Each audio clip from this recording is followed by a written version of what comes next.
John, let's get into this interview. Doc is such a great show, and congratulations, the series got picked up for season two. Yep. What has it been like to be a part of this series and really tell this story that's so unique? And it's really it's getting the fans really excited about it. I mean, you get the season two, so you get to tell more of the story. Yeah, I think everybody involved with this show is just so grateful because I think it's always hard. You don't quite understand the rhyme or reason as to what show is going to do well with audiences. And you put so much into it. And this show, we just had such a great crew and creatives and cast and everything that and we sit around a long time between when we wrap and it finally airs. So have people respond to it and to do well, it's just very rewarding. And then just as actors and anybody in this industry, just to be able to go back to work is just, it's just such, I don't know. I don't know how to explain it. We're just excited about it because, it's a tough industry. So to get a season two and to get 22 episodes on top of that, we're just like, we couldn't ask for more. Exactly. And your role as Dr. J. Keller is such a great role. It's a lot of emotion, it's a lot of changes, especially playing across from Molly Parker. What was it like to develop that relationship with her to really tell this story and tell and to go apart? Because there's a lot of hard scenes in there, especially since I mean we're at the season finale next week, so we could say it. Yeah. You still think she's married to her ex-husband. Yeah. And you're there like just kind of like just waiting to see like, dude, I love this girl, but I can't do anything. Yeah. I mean, it was definitely an interesting kind of dynamic.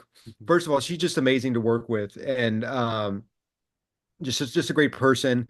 And anytime you have so many scenes with another person, it's just great that we get along so well and then talk and discuss this story. But yeah, I mean, relationships are always tough. And then on top of it, when the person doesn't remember who you are, it's just an added obstacle. But I think she's very emotionally fragile and going through a lot. She had this traumatic experience of losing 8 years of her life. And Jake, at the end of the day, is just in love with this person and wants the best for them. And so I think throughout most of the season, it's just standing on the sidelines because that's what's best for her. You can't just be like, hey, you're in love with me. You just don't remember. So he's sitting there just doing what he can, which is not saying anything, obviously, with the hopes that one day she's going to wake up and remember who he is, or that maybe their chemistry will just rekindle naturally. But it's definitely a difficult situation. In a way, it's like heartbreak because you're basically breaking up with somebody, but it's worse than that because there's no finality to it because you're like, maybe this person will remember me and tomorrow we'll be back together. So it's just not like, okay, get over it. That's an added obstacle that it was definitely interesting to explore. Yeah, and I think that's what makes this medical drama different than a lot of other ones. Yeah, I think the writers, they did a great job at kind of balancing that, case of the week, medical dramas, procedural stuff, and then also all of these relationships, personal and professional, going on with the doctors. And then on top of it, I just think there's a great job of fleshing out the characters there's no good guy or bad guy. Everybody is just a well-rounded person who has flaws, but they're all good people. And so I think that's part of the reason that, audiences are responding to the show. Yeah, and they're responding big time. I believe Doc is one of the top 10 shows overall in ratings. So at least it was last week. It's doing really well in different age demographics, Yeah. which is really cool to see because you don't really see that in medical dramas where it's reaching a younger audience and the older audience. It's a really vast viewership. Yeah, I think that's, it's so hard to understand I guess the financial aspect behind the scenes with ratings these days and the overnights and the +7 and the +3 and the +30 and all this stuff. So it's way above my pay grade. All I know is that everybody's happy with it. So I'm like, thumbs up. Yeah, exactly. Because that's the one thing with ratings now. I look at the sheets and I'm like, okay, this isn't like the old school days where numbers kind of were different. Now Yeah. it even blows my mind and where shows are, but you kind of get a consistency of what the show's doing, like, at least something Yeah. of some type of a number. So it's really cool to see. We did talk to Amira Vaughn in January, and she was talking so highly about the whole cast. And it does seem like on set, and it does come off when you're watching it, a very close-knit family within this series.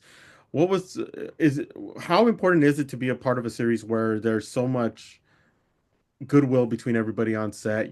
You're developing and getting through some great work, and you could see that off of the screen.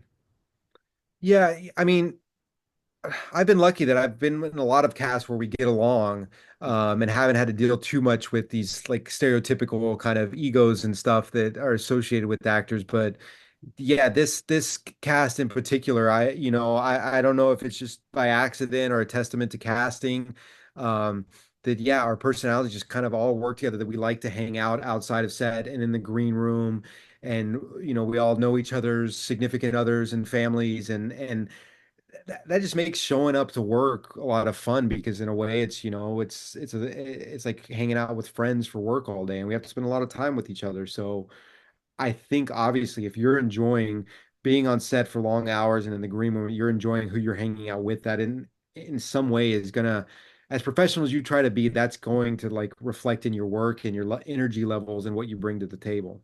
Yeah, I mean, definitely, definitely, and it's coming across over the screen. I definitely see it every week when I'm watching. The one thing I do want to touch upon though is next Tuesday is the season finale. Yep. What can you let our fans and the fans of this show know? Little tidbits if you can. What can we expect? Because this is going to be a big, big finale. Yeah, I think it's going to be like the rest of the season. It's going to be complicated, and I think you're going to have mixed opinions about, a lot of things are getting, I don't want to say resolved, but are getting dealt with. There's, Richard and the Dixon case and his situation with Amy, and then the love triangle between me and Amy and Michael, and the writers are kind of dealing with all of that, and it gets messy. It's going to be messy. Yeah, we can hardly wait. It's going to be a Yep. fun show. And before I let you go, your dad's Guy Ecker. Yep. How will we ever see father son on doc on the show? I don't know. Let's get a, they have, we didn't really flesh out, my relationship with my parents. So who knows? We got a lot of episodes to fill next season. So I don't know if there'll be a chance there, but that would just be a lot of fun. So I don't know. But if we want to, write letters to casting or something in case they ever do need another actor that he could play, or my father, that'd be a trip. Yeah, we got to start a hashtag on it, start pushing it out there, get the word out. Yeah. Hopefully, we can make it happen. Because I don't think you guys ever worked together? I'm not sure if you ever have. No. Yeah. No, never. And so that'd be a lot of fun. And it'd be funny to see if we'd actually do it and then people write in the comments like, they don't look like father son. That's not a believable casting. Um, that would be funny because you guys do look like Yeah, so yeah. that would be funny if that actually did happen. But Well, he likes to say he just looks like my older brother. So, yeah, if I had a kid, I'd probably like to say that too. But yeah. no. But John, thank you so much for stopping with us. I really appreciate it. Great show. Congratulations on season two. And I cannot wait till everybody starts talking about this season finale next week. Thank you. I appreciate it. I appreciate you taking the time. No problem. Talk to you soon.